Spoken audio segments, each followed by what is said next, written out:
তো হাই বন্ধুরা, তোমরা সবাই কেমন আছো? আশা করি তোমরা সবাই খুব খুব ভালো আছো এবং সুস্থ আছো। তো সকাল সকাল আবার একটা মিনি ব্লগ নিয়ে চলে এলাম। তো বিশেষ একটা মিনি ব্লগ বন্ধুরা।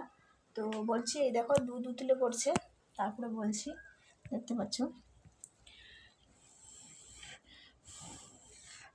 তো কি মিনি ব্লগ? তো জানো তোমরা সবাই যে নারীর কাছে একটা অহংকারের জিনিস হচ্ছে তার চুল।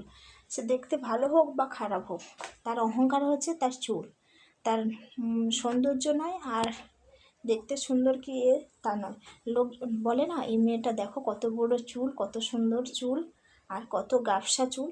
তো এই চুল হচ্ছে মেয়েদের হচ্ছে একটা অহংকারের জিনিস। আর এই চুল দিয়ে অনেক কিছু করা যায় বন্ধুরা। চুল বিক্রি করে টাকা আসে, চুল বিক্রি করে জিনিসপত্র আসে বন্ধুরা। তো এইটা দেখতে পাচ্ছ, তো কী কারণে এইসব কথা বলছি?